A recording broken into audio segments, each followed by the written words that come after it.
বাংলাদেশের কৃষি অর্থনীতিতে কলার একটি গুরুত্বপূর্ণ ভূমিকা রয়েছে।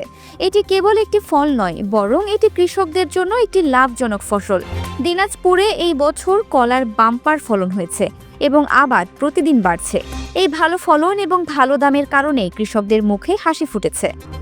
জেলা কৃষি সম্প্রসারণ অফিস থেকে জানা গেছে, এই বছর দিনাজপুরে ১,৬০০ হেক্টর জমিতে কলা চাষ হয়েছে, যা গত বছরের তুলনায় প্রায় ২০০ হেক্টর বেশি। আমাদের দানাদার ফসল, তেল জাতীয় ফসলের পাশাপাশি আমাদের ফলেও সমৃদ্ধ। দিনাজপুরে এবছর আমাদের যে কলার সম্প্রসারণ হয়েছে, আবাদ হয়েছে, এটি গত বছরের তুলনায় প্রায় ২০০ হেক্টর বেশি। গত বছর আবাদ হয়েছিল ১১০২ হেক্টর, এবছর আবাদ হয়েছে ১৩৩৭ হেক্টর এবং ফলনও যথেষ্ট ভালো। প্রতি কাঠি তারা বিক্রয় করছে ৫০০ থেকে ৬০০ টাকা। সেই হিসেবে আমাদের ১৩৩৭ হেক্টরের বিপরীতে যে উৎপাদিত কলা হবে তার বাজার মূল্য প্রায় ১৫০ কোটি টাকা।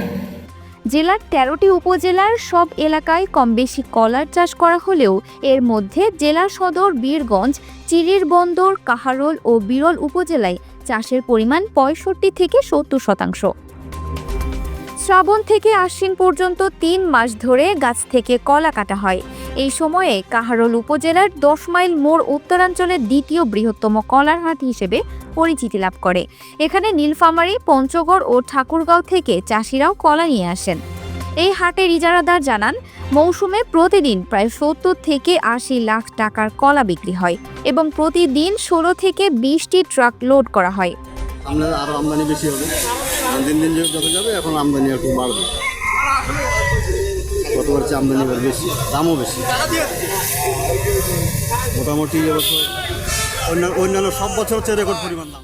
অন্যদিকে আরেক চাষি সাজ্জাদ হোসেন শিহাব দাবি করেন যে ১০ মাইল কলার হাট উত্তরবঙ্গের বৃহত্তম এবং প্রতিদিন কোটি টাকারও বেশি কলা বেচা হয়। তিনি আরও বলেন যে রাস্তাঘাট পাকা হওয়ায় সরাসরি বাগান থেকে ট্রাক লোড করা সম্ভব হচ্ছে, যা কৃষকদের জন্য একটি বড় ধরনের সুবিধা।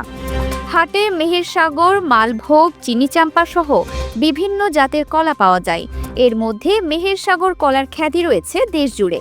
কৃষকরা জানান যে অন্য ফসলের তুলনায় কলা চাষে খরচ কম কিন্তু লাভ বেশি। ১০ মাইল হাটের একজন কলা বিক্রেতা সানোয়ার হোসেন বলেন, এই হাটে ফরমালিন ব্যবহার করা হয় না।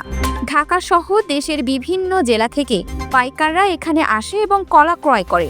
এটি প্রমাণ করে যে এই হাটের কলার গুণগত মান ভালো এবং ক্রেতারা এর প্রতি আস্থাশীল। দিনাজপুরের বিখ্যাত আমাদের অত্র এলাকার যত গৃহস্থ আছে, ঝড় বৃষ্টি যদি না হয়, ফসল ভালো হলে দূর দূরান্ত থেকে পার্টিরা আসে। এখানে ঢাকা, বরিশাল, খুলনা, চিটাগাং বহু জায়গা থেকে পার্টি আছে।